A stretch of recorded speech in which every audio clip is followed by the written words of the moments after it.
अस्सलामुअलैकुम, मैं असदुल्ला खान हूँ। मरियम नवाज़ का वो क्लिप आपको याद होगा, वो बयान जिसमें वो कहती हैं कि ये बड़ा आसान रास्ता है, इक़्तिदार में आने का रास्ता, ये मुझे भी आता है। इसके लिए आपको बूट पॉलिश करने पड़ते हैं, इसके लिए आपको खुशामद करनी पड़ती है। मरियम नवाज़ ये कह रही थी कि मगर वो रास्ता मैं इख्तियार नहीं करूँगी। वो रास्ता इख्तियार करना होता तो हम भी इक़्तिदार में आ चुके होते। और आपको याद होगा कि जब मोहम्मद ज़ुबैर साहब मिलने के लिए गए थे जनरल बाजवा से, तो उस वक्त ये तासुर दिया गया था कि ज़ुबैर साहब तो ये अपने तौर पर गए हैं, बल्कि एक्शन लेने की बात हुई थी कि जी हमारा कोई ताल्लुक़ नहीं है ज़ुबैर साहब से और हमने इनको समझा दिया है। ज़ुबैर साहब ने मसलहतन खामोशी इख्तियार कर ली थी। लेकिन ज़ुबैर साहब जो हैं वो अब आज ये इंकिशाफ कर रहे हैं। मालिक साहब के प्रोग्राम में ज़ुबैर साहब आए हुए थे और वो कहते हैं कि जी मैं तो मरियम नवाज़ के कहने पर जनरल बाजवा से मिलने के लिए गया था। मरियम नवाज़ ने कहा था कि जाकर बाजवा से मिलें और जाके मामलात को तय करें। पहले ये बयान सुन लें, फिर मैं आपके सामने कुछ और चीज़ें रखता हूँ। सुनिए ज़रा। आप किसके कहने पे मिले थे? किसको पता था कि आप मिलने जा रहे हैं? और आपको किसने कहा था कि जाके जनरल बाजवा को मिलें और नवाज शरीफ साहब की और मरियम नवाज़ की सियासी मुस्तकबिल की बात करें? Truth, nothing but the truth. ये 2020 जी बिल्कुल ट्रूथ। 2020 अगस्त में पहली मीटिंग हुई थी, आखिरी हफ्ते में, और दूसरी पहले हफ्ते सितंबर में मीटिंग हुई थी। I had known general Bajwa for a long time, और मैं एक दफ़ा भी उनसे नहीं मुलाकात की थी क्योंकि ज़ाहिर है सेंसिटिविटी ऐसी थी, ख़ास तौर पर मियां नवाज शरीफ के हवाले से कि वो जेल में थे और उनके बेटे की शादी भी आई थी, बल्कि जनरल बाजवा के, जिसमें उन्होंने इनवाइट भी किया था। And I did not go just because मैंने कहा मेरे लीडर जो है वो जेल में है, हाउ कैन आई बी। और अगर जनरल बाजवा इज़ रिस्पॉन्सिबल, जो हम समझते थे, सारी पार्टी समझती थी कि सब, अगर इमरान खान रिस्पॉन्सिबल है तो उसके साथ साथ जनरल बाजवा भी रिस्पॉन्सिबल है। तो उस वक़्त जब मुझे कहा गया था, और उसमें सिर्फ 2 लोग थे मेरे अलावा, ज़ाहिर है मुझे तो बताया गया था, जिनके कहने पर मैं किया था, और वो ज़ाहिर है उस वक़्त इम्पोर्टेंट लोग थे। एक मियां नवाज शरीफ साहब और दूसरे मरियम ने मुझे कहा था कि जाके डिस्कस करना। किसी और को नहीं पता था, टू बी फेयर, ना ही जो प्रेसिडेंट है हमारी पार्टी के शहबाज शरीफ साहब, because I was made to understand that this is obviously, and it was very sensitive and secretive thing. और इसी वजह से ये जो, जब वो ज़ाहिर है फिर उसके बाद एक सेकंड। अच्छा, अब उसमें ना मालिक साहब कहते हैं कि एक सेकंड रुकिए, क्या आप ये कह रहे हैं कि आपको मरियम नवाज़ ने भेजा था, नवाज शरीफ ने भेजा था? तो वो कहते हैं कि जनाब मैं इतना मैच्योर हूँ कि मुझे पता हो कि मैं क्या बात कर रहा हूँ। और ज़ुबैर साहब ने कहा कि और फिर उनसे सवाल किया गया कि आपके बारे में तो उस वक्त नवाज शरीफ ने कहा था कि जी हमने नहीं भेजा, या उन्होंने आपसे नाराज़गी का इजहार किया था। तो उन्होंने कहा कि अगर मुझसे नाराज़गी का इजहार किया था तो विदिन नेक्स्ट 30 डेज़ मुझे अपना तर्जुमान क्यों मुकर्रर कर लिया था? ज़ुबैर साहब ने कहा कि मुझे अपना तर्जुमान मुकर्रर किया था इन्होंने, मरियम नवाज़ ने और नवाज शरीफ ने।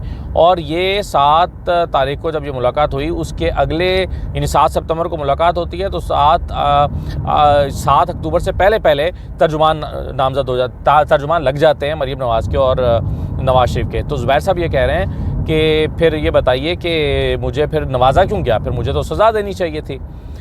तो और एक और दिलचस्प बात उसमें उन्होंने ये की है कि नवाज शरीफ और मरियम नवाज़ के अलावा इस बात का पार्टी के प्रेसिडेंट शहबाज शरीफ को भी पता नहीं था। ये इतनी खुफिया बात रखी गई थी और ये मरियम के कहने पर मैं गया था। जाइए, यानी उसके बाद फिर क्या हुआ? उसके बाद PDM बनी, उसके बाद फिर इमरान खान की हुकूमत का काउंटडाउन शुरू हुआ, उसके बाद तहरीक अदम एतमाद का रास्ता हमवार हुआ। तो मरियम नवाज़ कहती हैं कि वो रास्ता मुझे भी आता है, तो यानी वो रास्ता तो फिर आपने वही रास्ता लिया ना इक़्तिदार में आने के लिए। जनरल बाजवा के पास अपने बंदे भेजे, मामलात को तय किया और इमरान खान की हुकूमत को ख़त्म किया। तो मेरा ख्याल है कि मोहम्मद ज़ुबैर का ये जो बयान है, ये मरियम नवाज़ के पर एक चार्जशीट आयद होती है। किस तरह से इक़्तिदार में आए हैं, किस तरह से इक़्तिदार हासिल किया है, और किस तरह से 16 सीटों वाली पार्टी जो है वो 116 या 125 सीटों वाली पार्टी बनी है। तो इस बात का अब मरियम नवाज़ को इससे वो डिनाई नहीं कर सकती, या तो फिर आकर कहें कि ज़ुबैर गलत कह रहे हैं। वो कहें कि मैंने नहीं भेजा था, वो कहें कि ज़ुबैर की बात गलत है और मैं इनको सू करूँगी, तो ये सारी बातें फिर या तो मरीम नवाज़ को आकर करनी चाहिए, मगर वो ये नहीं कहेंगी क्योंकि हकीकत यही है जो इस वक्त ज़ुबैर साहब बयान कर रहे हैं। 2-3 चीज़ों पर मैं आपके साथ और डिस्कस करता हूँ जो जिस पर बात नहीं हो सकी थी। एक तो देखिए आज एक एक करके, यानी कल उमर अयूब खान साहब जो हैं उन्होंने कल एक इल्ज़ाम लगाया था और उन्होंने कहा था कि नून लीग की चेयरमैन इलेक्शन कमीशन के साथ एक डील हो गई है और कहा है, नून लीग ने उनको ऑफ़र किया है कि अगर आप हमें 20 सीटें हमारी रिकाउंटिंग में पूरी करके दे दें, यानी 20 सीटें हमारी बढ़ा दें रिकाउंटिंग में, तो हम आपको एम्बेसडर लगा देंगे कनाडा का। आज अगरचे इस पर अपने रद्दमल का तो इजहार किया है इलेक्शन कमीशन ने एक प्रेस रिलीज़ के ज़रिए और कहा है कि जी हम कानूनी चाराजोई का हक़ रखते हैं और करेंगे, लेकिन उनके इल्ज़ाम में हकीकत है या नहीं है ये मुझे नहीं पता। लेकिन ये बड़ी हैरानकुन बात है कि एक एक करके पीटीआई के जो जीते हुए उम्मीदवार हैं उनके 10-10 हज़ार के फ़र्क रिकाउंटिंग में निकलना शुरू हो गए हैं। यानी आज गुजरांवाला में आप देखें क्या हुआ, बिलाल एजाज जो हैं जिन्होंने 1,17,000 वोट लिए थे, उनके 10,000 वोट मुस्तरद करके 1,06,900 वोटों पे आ गए हैं। 10,000 वोट पूरे के पूरे मुस्तरद करके मुस्तरद वोटों में डाल दिए और 10,000 वोट मुस्तरद करने से क्या हुआ, इनके 10,000 वोट कम हो गए और जो नारा हैं नून लीग के अज़हर कयूम नारा, उनके वोट ज़्यादा हो गए और वो जीत गए। अब आप देखें एक बंदा जिसका नोटिफिकेशन फॉर्म 47 जारी हो चुका है, नोटिफिकेशन हो चुका है और वो हल्फ उठा चुका है, हल्फ उठाने के बाद वो स्पीकर और डिप्टी स्पीकर के और वज़ीर-ए-आज़म के इंतखाब में हिस्सा ले चुका है, वो सदर के इंतखाब में हिस्सा ले चुका है। आप उसको रिकाउंटिंग करके उसके वोटों की मुस्तरद वोटों की तादाद 10,000 बढ़ाकर आप कह रहे हैं कि जी ये बंदा जो है वो हार गया आज। तो ये तमाशा है जो लगा हुआ है, एक एक करके सीटें रिकाउंटिंग में फारिग हो रही हैं। वो कह रहे थे ना कल कि मेरी भी रिकाउंटिंग करा दें, जावेद अतीफ़ साहब कहते कि जी इतनी रिकाउंटिंग हो रही है कि मेरी भी रिकाउंटिंग करा दें। यानी उनका कहने का मतलब पूरी बात यह थी कि रिकाउंटिंग करा के प्लीज़ मुझे भी आप ज़रा मेहरबानी करें, मुझे भी जितवा दें। ये उन्होंने वो दरख्वास्त कर रहे थे। तो इस तरह की रिकाउंटिंग के ज़रिए से अब नून लीग की सीटें बढ़ने का अमल शुरू हो चुका है। 3-4 सीटों पर फ़र्क पड़ चुका है और अब न जाने ये 20 पूरी होती हैं या नहीं होती। तो एक तरफ तो इलेक्शन कमीशन तरदीद कर रहा है ऐसे किसी भी इल्ज़ाम की, लेकिन दूसरी तरफ जो है वो जो वो ख़बर है उमर अयूब खान साहब की, उसके मुताबिक रिकाउंटिंग में नून लीग की सीटें भी बढ़ना शुरू हो गई हैं।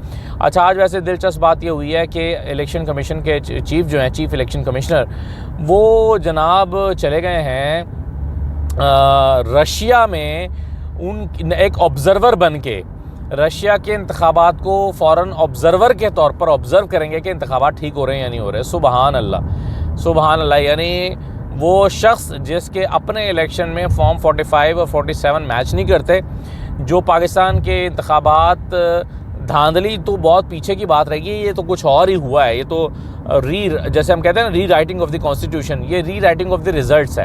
यानी टेबल पर क्रिएट किए गए रिज़ल्ट्स जो हैं वो जारी हुए हैं और अगर कोई फॉर्म 45 लेकर पहुंच जाता है इलेक्शन कमीशन, तो इलेक्शन कमीशन कहता है हम आपके फॉर्म 45 को मानते ही नहीं है।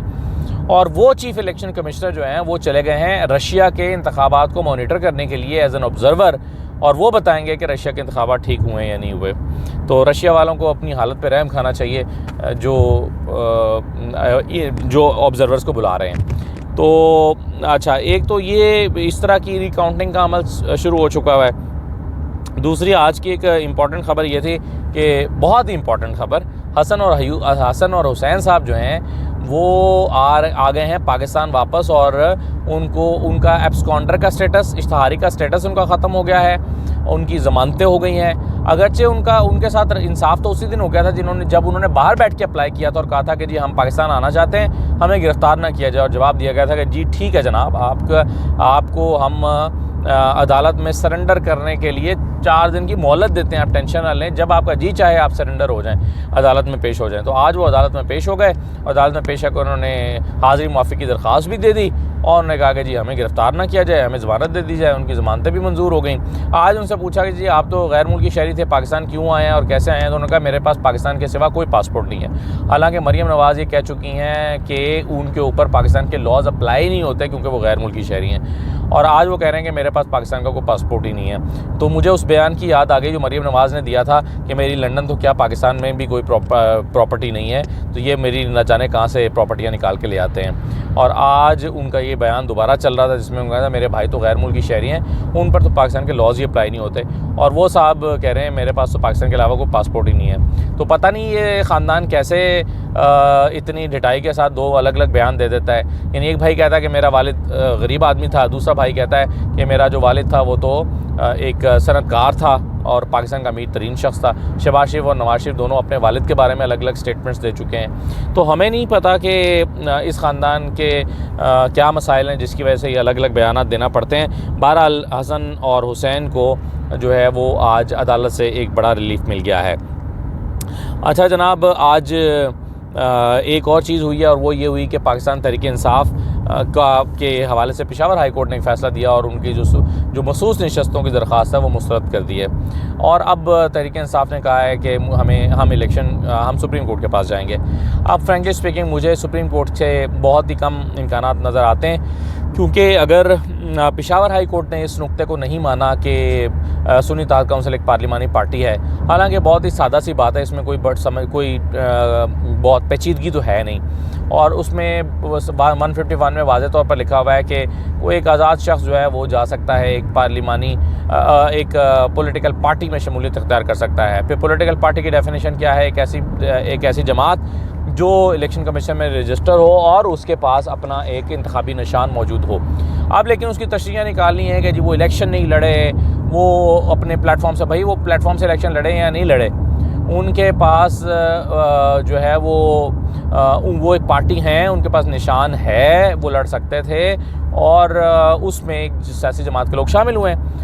अब अगर वो सियासी जमात है ही नहीं और उसमें लोग शामिल ही नहीं हुए तो फिर उनका अपोजिशन लीडर कैसे बन गया और उनको सुन्नी इत्तेहाद काउंसिल कहकर क्यों पुकारते रहे स्पीकर साहब? तो ये गलत सवाल है। जब आप उनको सुन्नी इत्तेहाद काउंसिल कह रहे हैं इसका मतलब है वो सुन्नी इत्तेहाद काउंसिल में शमूलियत उनकी कबूल कर ली गई है, और अगर कबूल कर ली गई है तो इसका मतलब है कि सुन्नी इत्तेहाद काउंसिल को पार्टी भी कबूल कर लिया गया है। और अगर सुन्नी इत्तेहाद काउंसिल को एक पार्टी कबूल कर लिया गया है तो फिर सुन्नी इत्तेहाद काउंसिल को अपनी लिस्ट जमा कराने का मौका भी मिलना चाहिए, जैसे बलूचिस्तान अवामी पार्टी को 2019 में मिला था। तो ये बहरहाल फ़ैसला मुझे भी समझ नहीं आया कि क्यों इस तरह से किया गया है और क्यों कहा गया कि सुन्नी इत्तेहाद काउंसिल एक पार्टी नहीं है और फिर पार्लिमानी पार्टी या पॉलिटिकल पार्टी में बहस होती रही कि जी पार्लिमानी पार्टी होना ज़रूरी है, हालांकि कानून में लिखा है कि पॉलिटिकल पार्टी होना ज़रूरी है, पार्लिमानी पार्टी नहीं लिखा हुआ। बहरहाल तहरीक इंसाफ की मुश्किलात अभी इस हवाले से कम होती हुई दिखाई नहीं दे रही और ऐसा लग रहा है कि जैसा डाका मारा गया है इलेक्शन 2018 में, इससे बड़ा डाका जो है वो सेनेट के इंतखाबात में भी मारा जाएगा, ये साफ दिखाई दे रहा है और उसके लिए तैयारी भी मुकम्मल दिखाई दे रही है। तो अब देखते हैं कि पाकिस्तान तहरीक इंसाफ क्या करती है, क्योंकि आज असद कैसर साहब ने इन सारी चीज़ों से तंग आकर पार्टी का मौक़िफ़ बयान करते हुए कहा है कि अब बहुत हो गया, सब्र का पैमाना लबरेज हो गया, अब हम मुज़ाहमत करेंगे, सड़कों पर आएंगे, ये मजाक है, ये मुल्क बनाना रिपब्लिक बना दिया गया है। बहुत सख्त बयान जो है वो उन्होंने दिया है असद कैसर साहब ने। तो अब देखते हैं कि पाकिस्तान तहरीक इंसाफ का मौक़िफ़ क्या होता है। बहरहाल एक एक करके उनकी सीटें तो कम होती जा रही हैं, लेकिन मैं इस पर एक बात बड़ी अफसोसनाक है और वो ये है कि ये कौन है जो ये चाहता है कि पाकिस्तान तहरीक इंसाफ को एक पार्लियामेंट से निकाल के सड़कों पर धकेल दे और पाकिस्तान में वही बेचैनी और अफरा तफरी की कैफियत बरकरार रहे। पाकिस्तान और पाकिस्तान की तमाम कुव्वतों के इस वक्त मुफाद में ये था और पाकिस्तान के तमाम इदारों और पार्लियामेंट और इलेक्शन कमीशन और सब सुप्रीम कोर्ट और अवाम सब के मुफाद में ये था कि पाकिस्तान की तमाम पॉलिटिकल पार्टीज जो हैं वो पार्लियामेंट के अंदर अपना सियासी रोल प्ले करें। सब यही चाहते भी थे कि सियासत में अपना किरदार अदा करेंगे, इमरान खान आएंगे पाकिस्तान और पार्लियामेंट में आएंगे और उनकी पार्टी जो है वो अपना सियासी किरदार पार्लियामेंट के अंदर आके अदा करेगी। जब उन्होंने ये करना चाहा अब उनको पार्लियामेंट से बाहर धकेलने की कोशिश की जा रही है। अब कोशिश की जा रही है कि उनको इतना जिज किया जाए, मखसूस नशस्तें ले ली जाएँ, एक एक करके उनके बंदे रिकाउंटिंग में फारिग कर दिए जाएँ और इनको धकेल दिया जाए कि ये बाइकआउट करके पार्लियामेंट से बाहर निकल के चले जाएँ और सड़कों पर जाकर शोर शराबा करें और सड़कों पर जाकर अपना एहतजाज करें। ये न जाने कौन चाहता है। जो भी ऐसा चाहता है वो पाकिस्तान के मुफाद में ये नहीं चाहता और ये पाकिस्तान के मुफाद में नहीं है। पाकिस्तान के मुफाद में स्टेबिलिटी है, पाकिस्तान के मुफाद में इस्तेहकाम है और ये कोई है जो शायद वो नून लीग खुद है या हुकूमती इत्तेहाद है, बहरहाल कोई है जो इस वक्त तहरीक इंसाफ को पार्लियामेंट से बाहर धकेल कर सड़कों पर लाना चाहता है और क्योस चाहता है। अफरा तफरी चाहता है, जो कि पाकिस्तान के मुफाद में नहीं है। मेरा ख्याल है कि पाकिस्तान तहरीक इंसाफ अपने जो भी शॉट्स खेलेगी वो बहुत ही समझदारी और कैलकुलेट करके खेलेगी। इजाज़त दीजिए, अल्लाह हाफ़िज़।